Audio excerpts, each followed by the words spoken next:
விஜய் தொலைக்காட்சியில் பொன்னி சீரியல் மூலயமா மக்களிடையே ரொம்பவே பிரபலமானவங்க தான் ஆக்ட்ரஸ் வைஷ்ணவி அவர்கள். ஸோ இவங்களுக்கும் நம்ம வெற்றி அவர்களுக்கும் வந்து திருமணம் நடந்தது. சிறகடிக்க ஆசை சீரியலில் முத்து கதாபாத்திரத்தில் பண்ணுறவங்க தான் வெற்றி. 2 பேருமே வந்து காதலித்து திருமணம் பண்ணிக்கிட்டாங்க. ரீசெண்டாக ஒரு இன்டர்வியூவில் அவங்க வந்து சொல்லியிருக்காங்க, ஹஸ்பண்டையும் என்னுடைய அப்பாவையும் என்றைக்குமே நான் கம்பேர் பண்ண மாட்டேன். ஏன் அப்படின்னு வந்து கேட்டிங்கன்னா, பொதுவாகவே என்னுடைய லைஃப்பில் வந்து நான் சந்தோஷமாக இருக்கணும், நிம்மதியாக இருக்கணும். எந்த இடத்துல வந்து அந்த ஒரு சந்தோஷம், நிம்மதி இதெல்லாம் வந்து கிடைக்குதோ அதை தான் நான் வந்து ப்ரிஃபர் பண்ணுவேன். ஸோ அப்போ தான் வந்து நான் கான்ஸ்டண்ட்டாக எதுவாக இருந்தாலும் யோசிக்க முடியும். பீஸ்ஃபுல்லாக என்னுடைய லைஃப்பை மூவ் பண்ணணும் அப்படின்ற மாதிரி தான் நான் வந்து யோசிப்பேன். இதில் வந்து நான் கம்பேரிசன் அப்படின்றத வந்து நான் பண்ணேன் அப்படின்னா, எங்கள் அப்பான்றவங்க வந்து என்னை சின்ன வயசுலேருந்து என்னை பெற்று வளர்த்து ஆளாக்கி நிறைய என்னுடைய ஃப்ளாஸ் எல்லாம் வந்து கண்டித்து அப்படி பண்ணு இப்படி பண்ணாதன்னு எல்லாத்துலேயுமே வந்து அவர் இருந்திருக்கார்.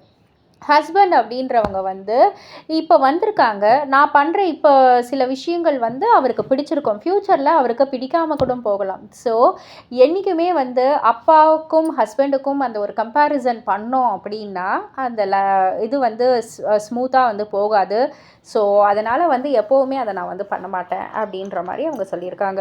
இதை பற்றி நீங்கள் என்ன நினைக்கிறீங்க? உங்களுடைய கருத்து என்ன அப்படின்றத கீழே உள்ள கமெண்ட் பாக்ஸில் குறிப்பிட்டு சொல்லுங்கள். மறக்காமல் சேனலை சப்ஸ்கிரைப் பண்ணி பக்கத்தில் உள்ள பெல் ஐக்கானை கிளிக் பண்ணிவிடுங்க.